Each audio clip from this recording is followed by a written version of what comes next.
نحمده ونصلي على رسوله الكريم بسم اللہ الرحمن الرحیم۔ معزز سامعین کرام،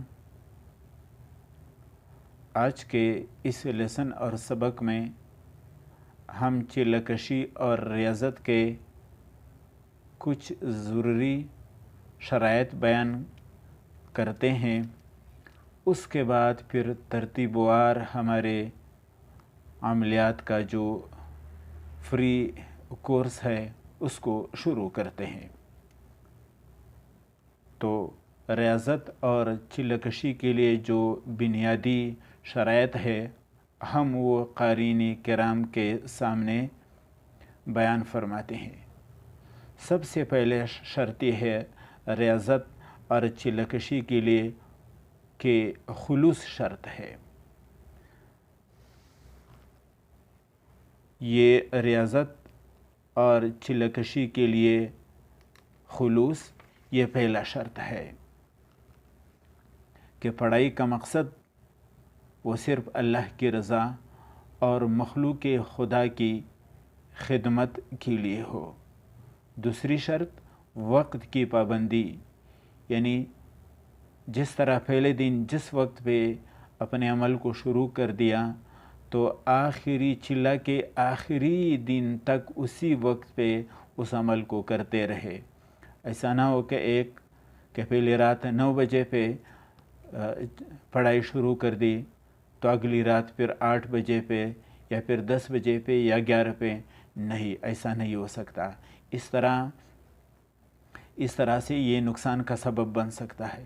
تو شروع دن سے ایک وقت متعین کرے اور روزانہ وقت مقررہ پر اپنے پڑھائی کو شروع کر دے۔ تیسری شرط جگہ کی پابندی، یعنی جس طرح پہلے دن جس جگہ پہ عمل کو شروع کیا تو آخری دن تک اسی جگہ پہ اس عمل کو کرتا رہے۔ ہاں، اگر کسی شخص کی اشد ضرورت پیش آ جائے تو وہ اس طرح کرے کہ پہلے دن سے کسی مخصوص جائے نماز پہ یا اپنے رومال پہ پڑھائی چلہ کشی شروع کر دے، اور بعد میں اگر اس کو اشد ضرورت ہو تو وہ اس جائے نماز یا اپنے رومال کو لے کر اسی وقت پہ کہیں پہ بھی اس پڑھائی کو مکمل کر دے، تو یہ جگہ کا متبادل ہو سکتا ہے۔ اور چوتھی شرط ہے کہ تصور کی پختگی۔ چلہ کشی کی چوتھی شرط ہے کہ پوری پڑھائی کے دوران توجہ اپنے عمل اور وظیفے پر ہو، اور دائیں بائیں کے جو خیالات آتے ہیں اس سے اپنے آپ کو بچائے۔ پانچویں شرط یہ ہے کہ وحدت وظیفہ، یعنی ایک وقت میں انسان ایک وظیفہ کر سکتا ہے، 2 ڈبل وظیفے شروع نہ کرے، اس وجہ سے کہ اگر کسی نے 2 وظیفے شروع کر دے تو کسی وظیفے کا بھی اس کو خاطر خواہ فائدہ نہیں ہوگا۔ اور ایک شرط یہ ہے، پانچویں شرط یہ ہے کہ علاج سے اجتناب کرے، یعنی دوران پڑھائی وہ کسی شخص کی اس عمل کے ذریعے سے علاج نہ کرے۔ چھٹی شرط یہ ہے کہ